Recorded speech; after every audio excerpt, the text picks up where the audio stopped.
प्रथम प्रपाठ का तीसरा खंड 8वां प्रवाक। इससे पहले उद्गीत की उपासना और उद्गीत के अक्षरों की उपासना की पद्धति बताई और उपासना का प्रयोजन क्या बताया। अन्नावान अन्नादो होती, ये कहा था। कहने का तात्पर्य यहाँ पर परमात्मा से प्राप्त करने योग्य जो आनंद है वो, जब शारीरिक अन्न को प्राप्त करना चाहते हैं तो शारीरिक उपायों से शारीरिक अन्न, शरीर को पुष्ट करने वाला अन्न। जब आत्मा का अन्न अलग है, आत्मा का अन्न प्राप्त करना चाहते हैं तो फिर आत्मा से पुरुषार्थ करना पड़ता, आत्मा से उपाय करने पड़ते, तो आत्मा के योग्य जो अन्न है वो मिलता। ये नहीं है कि आत्मा से उपाय किया और शारीरिक प्रयोजन सिद्ध हो जाए। कुछ लोग कह देते हैं कि योगी को सब कुछ मिल जाता है। ठीक है, भक्त होकर के कुछ लोग लेके आते, सब कुछ आ जाता, मना करता, फिर भी आ जाता, और योग का फल नहीं। उनके प्रति लोगों की जो श्रद्धा है, श्रद्धा का फल है वो। योगाभ्यास का फल तो आत्मा परमात्मा का तत्व का ज्ञान होना। बहुत सारे योगी हैं जो हिमालय में बैठे रहते, किसी को पता ही नहीं उनको कहाँ मिल रहा है। उनको भोजन मिल जाता है, लोगों के बीच में रहते हैं, लोगों के संपर्क रखते हैं, लोगों से वो आशीर्वाद देते हैं तो मिल जाता है। जनक महाराज चक्रवर्ती साम्राज्य मिला उनको, तो वो योग से नहीं मिला, वो राज परिवार में उत्पन्न हुए, पारिवारिक संपदा है उनको मिल गया।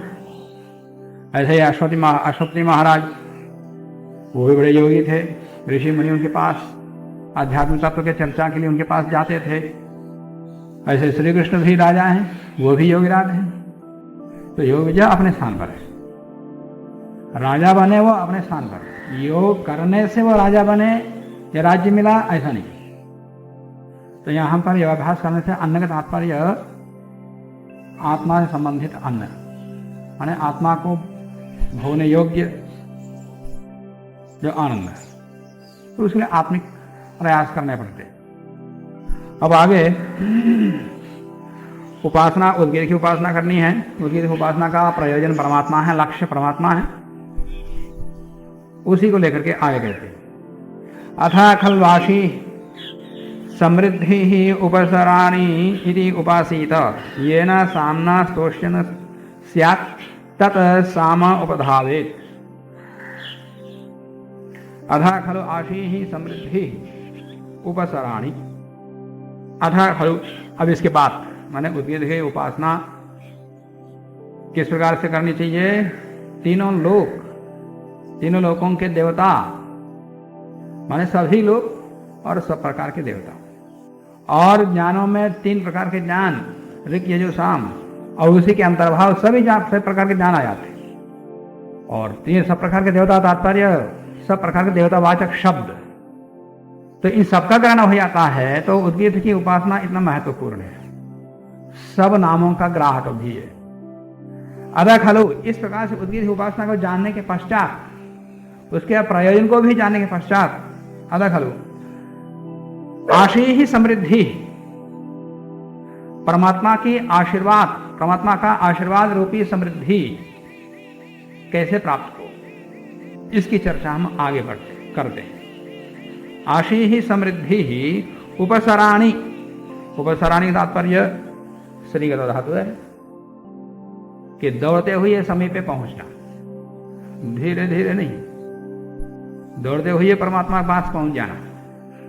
उसका उपाय क्या है हम यहां बताते हैं। तो दौड़ते हुए परमात्मा के समीप में जाने के लिए जो उपाय हैं, हम उसकी चिंता करते हैं, उसका विचार करते हैं।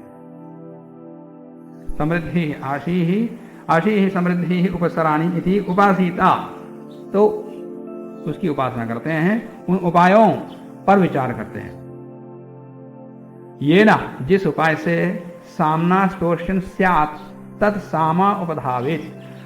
उद्गीत या परमात्मा की स्तुति सामगान से किया जाता है, गानपूर्वक, भक्तिपूर्वक, श्रद्धापूर्वक किया जाता है।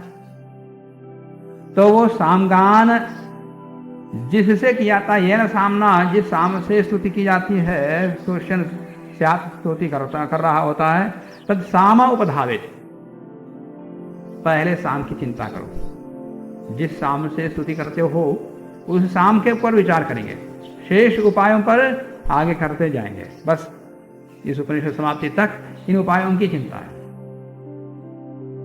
परमात्मा के पास दौड़ के जाने के लिए, जैसे छोटे से बच्चे माता पिता पास दौड़ के जब भागते थे, बाहर गए, बहुत समय के बाद आ गए, सुबह गए शाम गए, वो दौड़ के जाकर भाग जाते, पकड़ लेते। तो ऐसे ही परमात्मा पास दौड़ के जाकर परमात्मा को पकड़ना, पर उसको पकड़ने के लिए उपाय क्या है? जैसे माता पिता पास जाकर दौड़ के पकड़ने के लिए प्रेम समर्पण होता है। तो यहां पर परमात्मा के प्रति समर्पण है, प्रेम क्या है, बस वही उपाय हम आगे बताएंगे उपनिषद समाप्ति तक। एक एक विषय को लेकर बताएंगे। पहले शाम को ले लिया, तो शाम से स्तुति करते हैं।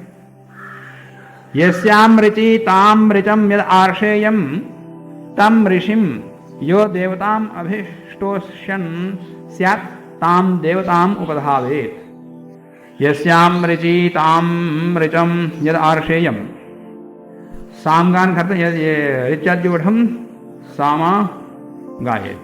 आगे आएगा तीसरा खंड, आगे आएगा ऋचाद्यूढ़ सामा गायेत। गायेत ऋचाओं के ऊपर तीन ऋचा, ऋग्वेद के 3 मंत्रों को लेते हैं, फिर उस 3 मंत्रों के ऊपर एक गान किया जाता।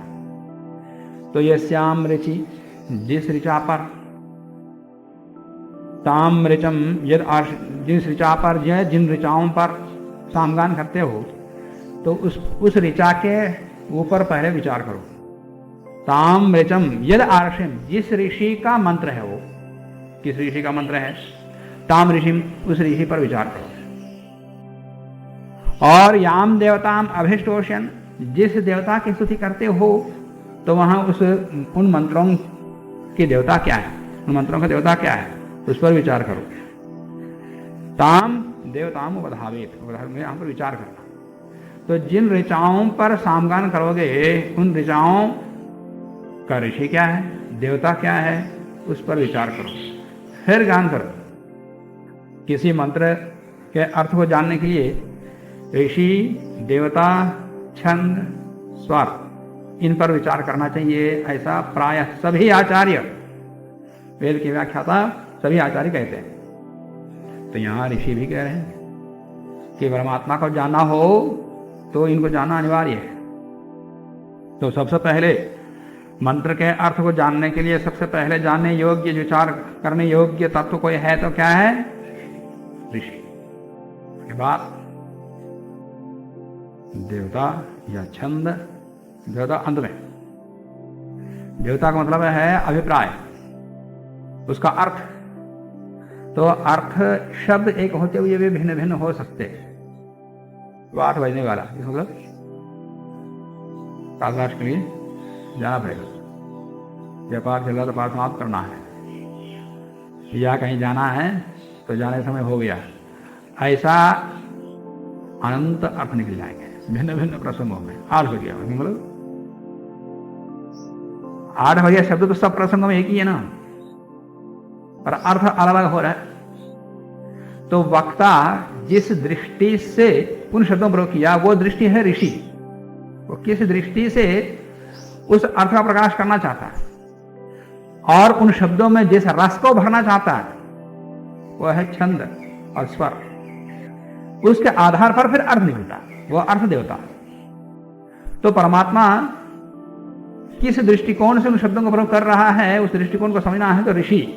इसलिए दर्शनार्थ ऋषि। दर्शनार्थ ऋषि मतलब कोई आदमी बैठ करके ध्यान में बैठ करके मंत्र का अर्थ साक्षात्कार किया है, वो दृष्टि नहीं, परमात्मा की दृष्टि। ये वो किस दृष्टि से उन शब्दों का प्रयोग कर रहा है, फिर उसके बाद शब्द का अर्थ जाना जाएगा।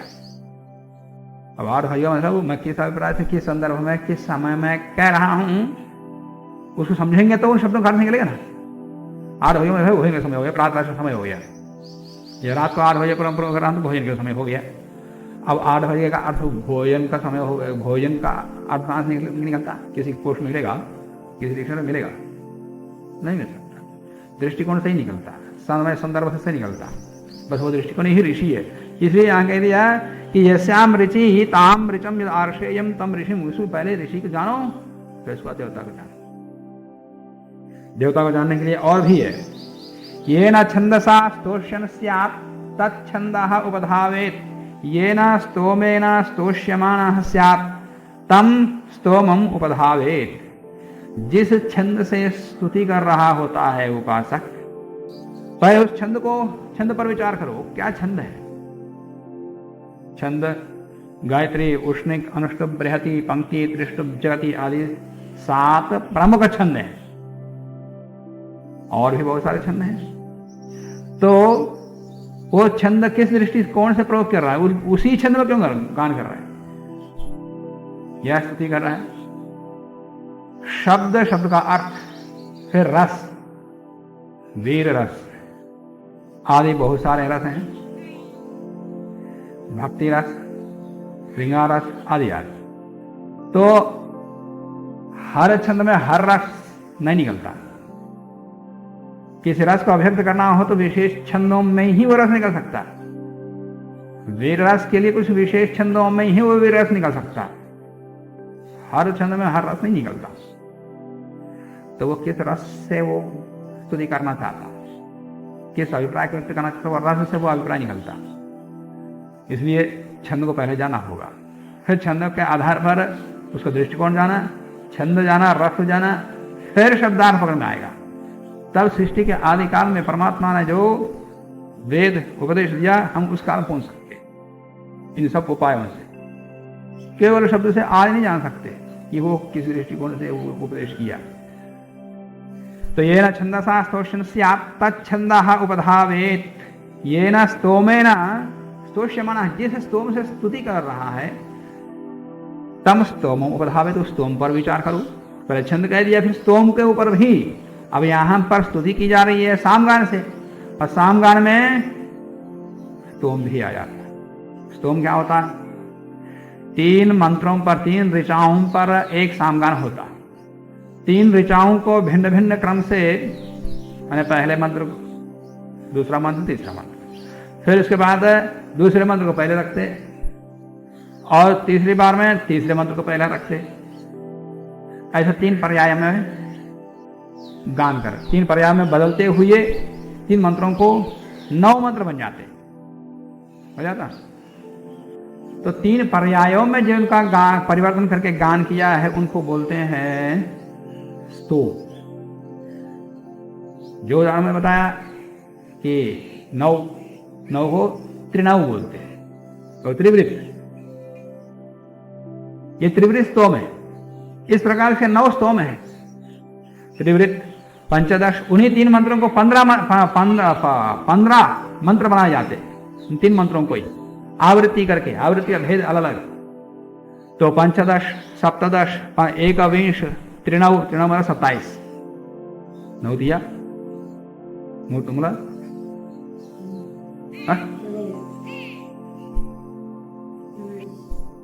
दूसरे बताना, त्रिनव 3 × 9, त्रिनव, 27, और त्रयस्त्रिंश, चतुर्विंश, चतुश्चत्वारिंश और अष्टाचत्वारिंश। इस प्रकार के ये 9 स्तोम है। तो इन स्तोमों का भी उद्देश्य अलग अलग है। तो किस स्तोम से स्तुति कर रहा है, उस पर भी विचार करना होगा। इस स्तोमों का विवरण इसे बताया कि इनकी जानकारी ना होने से भिन्न भिन्न व्याख्या की जाती है। जैसे यहीं पर स्तोम का मतलब उक्त, शास्त्र, रथम तक, स्तोम आदि। स्तोत्र ये लिख दिया। स्तोत्र अलग है, स्तोम अलग है, शास्त्र अलग है। स्तोम के अंतर्गत इन्होंने शास्त्र को भी रखा है। सोम याग में जिस देवता के उद्देश्य से याग किया जाएगा, पहले उस देवता की स्तुति की जाएगी। स्तुति सबसे पहले सामवेदी करता है। सामवेदी गान पूर्वक जब स्तुति करता है उसको क्या बोलते हैं? स्तोत्र। क्या बोलते हैं? स्तोत्र। ऋग्वेदी उसी देवता की स्तुति करता है, जिन मंत्रों से स्तुति करता है उसको शास्त्र कहते हैं। तो स्तोत्र सामवेदी संबंध हो गया, सामवेद संबंध हो गया, और शस्त्र ऋग्वेद संबंध हो गया, ऋग्वेद ऋतुजों के संबंध ही हो गया। ये दोनों अलग अलग प्रक्रिया है और दोनों के नामकरण भी अलग अलग है। और स्तोत्र उस याग में अंतिम जो स्तोत्र होगा उसी स्तोत्र के नाम से याग का नाम पड़ जाता है। जैसे अग्निष्टोम स्तोत्र, अग्निष्टोम याग, और वहां अग्निष्टोम स्तोत्र अंतिम, सबसे अंतिम स्तोत्र है वो। ऐसे ही उक्त शस्त्र से समाप्त होने वाला सोमयाग उक्त याग है। इन्होंने उक्त को भी स्तोत्र में, स्तोम में रख दिया। स्तोम अलग, स्तोत्र अलग है। तो उक्त, शस्त्र, रथंतर, ये सब भिन्न भिन्न प्रक्रिया हैं। तो ये स्तोम है। और स्तोम करते समय माने उनके स्तोम क्या है, 3 मंत्रों को भिन्न भिन्न क्रम में बदल करके गान किया जाता है, तो उस प्रक्रिया को बोलते हैं स्तोम। वो 9 प्रकार के बता दिया। और उसमें जो प्रक्रिया अपनाते हैं लोग, उनको विस्तुति बोलते। ये बड़ी जटिल प्रक्रिया इसलिए हमको पता नहीं है। जब प्रक्रिया कर्म का स्वरूप बता जाए, फिर उसको कठिन है ही बहुत सरल है। स्वतः कर्मकांड कठिन माना जाता है, फिर उसको माना जाता है क्योंकि सूक्ष्म सरल है वो, पर प्रक्रिया नहीं मालूम। ऐसे सोम की प्रक्रिया को बहुत जटिल माना जाता है, प्राय सभी व्याख्याकार लिखते हैं। ये सुखने सब यहाँ सोम की प्रक्रिया आएगी, प्राय समय लिखा कि बड़ा कठिन प्रक्रिया है। जहाँ वो प्रक्रिया आती है कठिन है करके छोड़ देते हैं। कठिन से उसको प्रक्रिया नहीं मालूम, क्रिया नहीं मालूम। क्रिया मालूम हो तो उसको कोई कठिन, कोई गंभीर तत्व रहस्य बाहर थोड़ी निकालना, वो तो क्रिया है। क्रिया की जानकारी ना होने से कठिन लगता है। तो जिस तोम से स्तुति कर रहा है, स्तोष्यमानः स्यात् तम स्तोमम उपधावेत्, स्तोम के ऊपर भी विचार करो। याम देशम अभिष्टोष्यन स्यात् ताम देशम उपधावेत्, जिस दिशा से स्तुति कर रहा हो है उस दिशा पर भी विचार करो। अब यहाँ दिशा मतलब क्या है, चलेगा। मंत्र से स्तुति कर रहा है, स्तोत्र से, स्तोम से स्तुति कर रहा है, छंद से, ऋषि से, देवता से स्तुति कर रहा है, ये सब सुना। और दिशा से स्तुति करना, शंकराचार्य ने तो दिशा के अभिमानी देवता, तो दिशा में अभिमानी देवता कौन होता है? जैसे अभिमानी देवता मतलब शरीर का एक अभिमानी जीवात्मा है जिसके आधार पर ये शरीर चल रहा है, बस अभिमानी देवता कहते। कोई है वो हो या ना हो, उसका प्रमाण है या नहीं है, कोई शास्त्र कहता कि नहीं कहता, उस पर कोई विचार नहीं करते। अब दिशा, ये दिशा है। अब इसके अंदर कौन सी देवता इसके अंदर है? दिशा का अर्थ कुछ यौगिक अर्थ ले लेते हैं। दिश धातु किस अर्थ में है?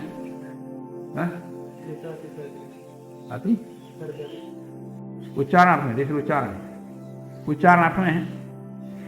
तो उपदेष्टा, उपदेश करने वाला, शिक्षक, पर्याय शिक्षक प्रसंग नहीं, शिक्षक की स्तुति ये तो नहीं हो सकता। तो यहां पर दिशा का तात्पर्य, स्तुति जो की जा रही है उसकी दिशा क्या है, माने किसको लक्षित करके स्तुति कर रहे हो। कि अपना ध्यान इधर बांधने मत, अपना जहां जा रहे हो उस पर ध्यान रखो। माने हम स्तुति कर रहे हैं, मन को इधर भटकाओ मत, इधर जाने मत दो।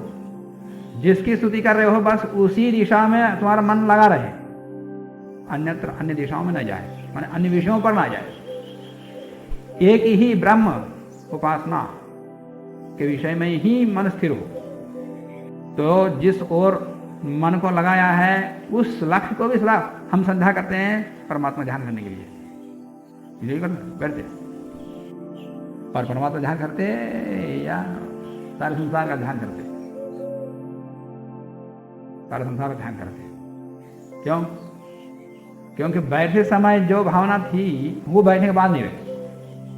मैं केवल परमात्मा के ध्यान के लिए ही बैठा हूं, ये बाद में नहीं रहता। वो रहना ही दिशा है। जिस दिशा को, जिस लक्ष्य को उद्देश्य लेकर बैठे हैं उसी पर रहना, यह है दिशा का ध्यान। यम दिशम अभिस्तोषण, जिस दिशा को ध्यान में रखते हुए स्तुति आरंभ किया, ताम दिशम उपधावेत्, उस पर भी ध्यान रखो, नहीं तो मन भटकेगा, तुम्हारे अधीन में रहेगा ही नहीं। उनको लेकर दौड़ेगा, चारों दिशाओं में दौड़ता रहेगा, वो थकेगा नहीं, तुमको थका देगा। अरे बहुत हो गया ध्यान, उठ जाओ, उठ जाते, या तो सोएगा। कुछ लोग तो ध्यान करते करते ब्रह्मरासन में टप जाता है, सुध होकर चलते, मुंह से लाट टपक जाता। आत्मानम अंततः उपसृत्य स्तुवीत, तो इस प्रकार से आत्मा परमात्मा का उपसृत्य मन से, माने अब दिशा और यहाँ आगे जिस दिशा को लक्षित करके बैठा है, स्थिति प्रारंभ किया है, उसी पर उसका भी चिंतन बनाए रखो, ये बोल दिया। और उपस्थित्या, अब मन से उसके समय पे पहुंच करके इतने सारे चिंतन मन करते हुए और अपना लक्ष्य को सदा निरंतर मन में बना कर रखते हुए, आत्मानम अंततः उपसृत्य स्तुविता, मन से बुद्धि से परमात्मा के समय पहुंच करके उपासना करो, अपने में रह करके नहीं। आत्मानम अंततः उपसृत्य, परमात्मा के समीप में पहुंचकर स्तुविता, स्तुति करो, तब परमात्मा का आशीष जो करेगा, परमात्मा का आशीर्वाद मिलेगा, आशीर्वाद रूपी समृद्धि मिलेगी। परमात्मा का आशीर्वाद रूपी समृद्धि कैसे प्राप्त हो, बस उसी के उपाय आगे बताते जाएंगे। वो सारा मूल बात याद रखना, वो इतना बड़ा बस वहां उद्देश्य बता दिया, उसकी प्रक्रिया बताते जाएंगे। आत्मानम अंततः उपसृत्य स्तुविता कामम ध्यायन न प्रमत्तः,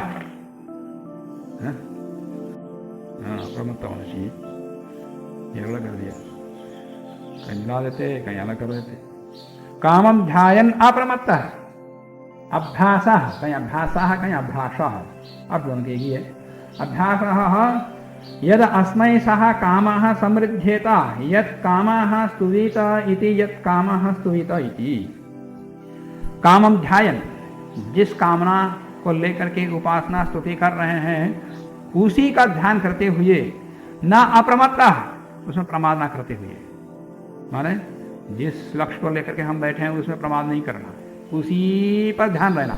एक अप्रमत्तः मतलब जिस ऋषि देवता छंद आदि को लेकर के जिन मंत्रों को उच्चारण कर रहे हो या गान कर रहे हो, सामगान कर रहे हैं, उसमें किसी प्रकार से भी अशुद्धि नहीं होनी चाहिए उच्चारण में, चाहे वाणी से करो चाहे मन से करो। उदात्त अदात्त स्वरित और धैवत आदि स्वर, इसके उनके उच्चारणों में किसी प्रकार से कोई गलती नहीं होनी चाहिए, अप्रमत्त होकर उनको उच्चारण हो, और अपना ध्यातव्य विषय भी उसमें भी कोई प्रमाद आलस्यपन ना हो। कामम ध्यायन न अप्रमत्तः, अभ्यास इस प्रकार से करते हुए शीघ्र ही, अभ्यास ध्यान पर बार बार करते हुए और शीघ्र, यदि अस्मै सह कामः समृद्धेत, तब उसको उसकी कामना पूर्ण हो जाती। कामना मतलब ये लौकिक कामना नहीं, लौकिक कामनाओं के लिए लौकिक उपाय हैं, ये अलौकिक उपाय से अलौकिक कामना पूर्ण होगी। कि मैं बहुत बड़ा धनवान हो जाऊं, इसके लिए ध्यान करेंगे तो परमात्मा धनवान नहीं बनाता। दिन रात काम करो, पुरुषार्थ करो तो धनवान बना। हाँ, बैठे बैठे ध्यान करेंगे तो सब लोग योगी बन जाते हैं। ये उपासना करने से, ध्यान करने से धनवान बन जाते तो सारे सारे योगी बनने का नाटक करते। लौकिक प्रयोजन की सिद्धि के लिए लौकिक प्रयास, लौकिक पुरुषार्थ, तो यहां पर कामना अलौकिक प्रयास उपाय बता रहे हैं, तो अलौकिक कामना ही पूर्ण होगी, मतलब परमात्मा का आनंद, परमात्मा की शाखा सानिध्य। यदि अस्मै सह कामः समृद्धेत यत् कामः स्तुवित, जिस कामना को लेकर के स्तुति किया उसी की समृद्धि हो जाएगी, यत् कामः स्तुवित। इस प्रकार के खंड को समाप्त किया। दुराभ्यास से अलग।